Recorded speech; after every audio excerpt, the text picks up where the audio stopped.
Bingo, bonsoir à tous et bienvenue dans cette nouvelle vidéo. Alors, dans cette vidéo, nous allons faire euh, l'analyse hebdomadaire sur le gold, natif que je trade principalement. Et voilà, c'est parti. Alors, que va faire le gold dans la semaine pro? C'est ce que nous allons essayer d'analyser ensemble pour trouver des conclusions. Et voilà. Alors, le gold, comme nous sommes en phase 4, nous voyons que nous étions franchement baissiers. Nous sommes franchement baissiers sur le gold et on est revenu sur une forte zone de résistance qui a tenu presque 3 fois.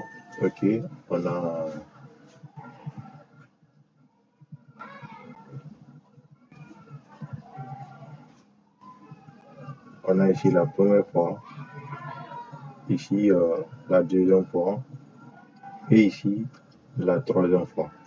Donc moi, je pense bien que cette zone a une forte probabilité de tenir le prix. Une fois, deux fois, trois fois et le prix qui bouge. Donc ça montre franchement que cette zone a une forte probabilité de tenir le prix. Ok. Donc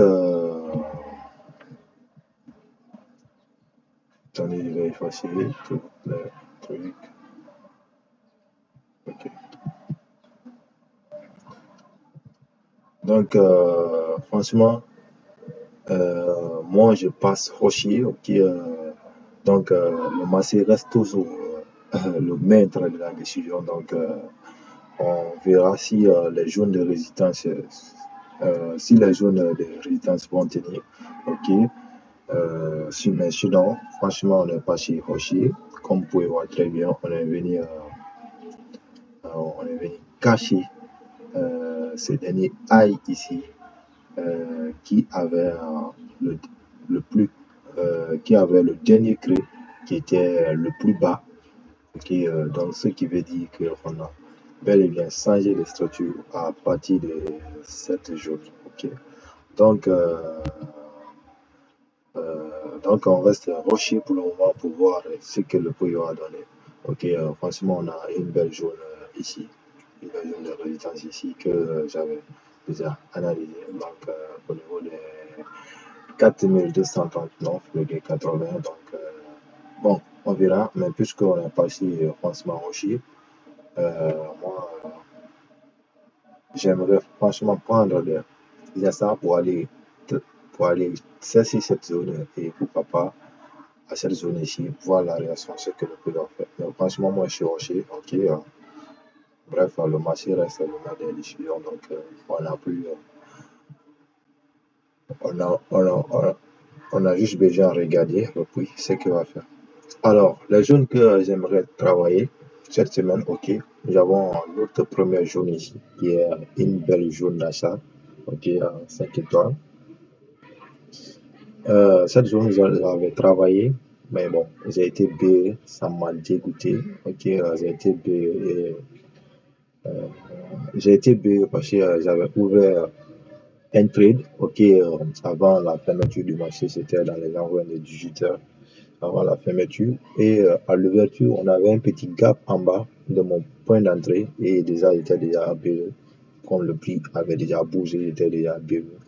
Et bon, ce gap a tiré le prix et j'ai été B avant que le prix explose. Et aussi, il y a les NFP qui sont venus encore combler encore le prix. C'était un trade magnifique.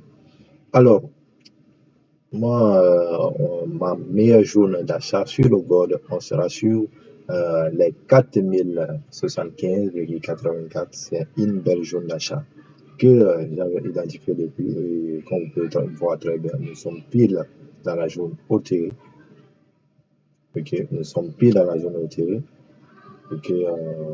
Nous sommes pile dans la zone hauteur. Et ici, nous avons un OB. Je ne sais pas si c'est inert, mais D'abord, on a un EB ici qui est Hascat, un EB ici qui est Hascat. Moi, le contexte que je trade, franchement, c'est les OB, les ordres de bloc que j'aime trader. Ok, je trade les ordres de bloc principalement. Donc, c'est ça que j'aime trader. Et c'est ça. Et c'est sur ça qui repose ma stratégie. Ok. Alors, ici, nous avons un bloc Hascat qui est une belle zone de résistance. Et aussi, nous avons à l'intérieur d'autres blocs, je ne sais pas, c'est Inner. Ok, le bloc Inner qui est là. Et voilà. Donc, tout ceci là, c'est ça la définition d'un ordre bloc. Ok, tout ceci. Ok, toutes les bougies qui sont là, ce sont les bougies là qui forment la définition d'un ordre bloc. Comme on peut voir très bien, toutes ces bougies qui forment le bloc RAS4, donc vient, qui deviennent une belle zone de résistance. Ok, donc une fois que le produit vient ici, on verra une grosse pompe à la roche. Alors, euh, côté héros, comme vous pouvez voir très bien, côté héros, l'héros en As4, on était baissé, ok, mais puis pour le moment, on est repassé Hoshi, ok, avec la théorie de Doux qui nous définit directement qu'on est passé aussi. Et ici, on avait eu une belle accumulation.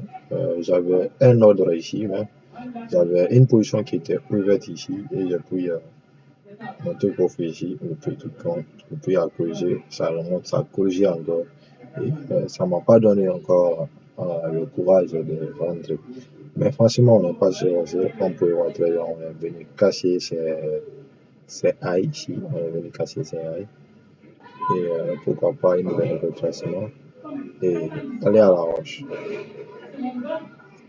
Mais en restant, en notant que ouais, nous sommes dans une tendance baissière, ok, prendre les assassins seront beaucoup plus risqués, ok, il faut être prudent, ok, et surtout éviter vos positions. Voilà, donc c'est comme ça. Et j'ai pas d'avoir trouvé une belle zone d'achat sur l'euro, ok. J'avais voulu travailler sur le bloc, mais le bloc était tellement gros que je pense qu'on avait presque 200 pips. Hein, et moi, j'aime pas travailler le bloc de 200 pips. Donc, on peut voir très bien, on avait un bloc Phase 3 qui était de 200 pips, qui a bien réagi, mais moi, j'aime pas trader les gros blocs, ok, ça prend trop de risques, ok, tu es trop exposé, et moi, j'aime pas m'exposer beaucoup. Alors, c'était c'était le début de la semaine. Pour le moment, moi, je reste rocher jusqu'à l'ouverture et jusqu'à cette zone de résistance ici. Euh, ok, ce bloc ici, je pense que je vais le dépasser. Ce sont les petits blocs qui sont dans ce bloc ici. Ok, je pense que c'est un bloc qui est. C'est un bloc 30 minutes.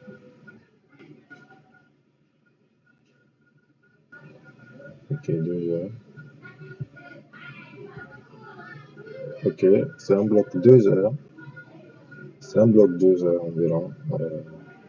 Mais moi, franchement, je suis passé rocher jusqu'à ce bloc ici pour voir la réaction. Mais je suis rocher, ok, je suis rocher avec euh, cette belle zone qui a tenu, ok, une fois, deux fois, troisième fois. Et là, on vient casser le dernier high. Franchement, on est passé rocher. Donc, c'était ça, les amis. Portez-vous bien et ok, soyez prudents. Ok, les marchés sont beaucoup plus risqués. Ok, donc protéger vos capitaux, c'est ça qui est l'essentiel. Allez, on se reprend pour une prochaine vidéo. Ciao, ciao.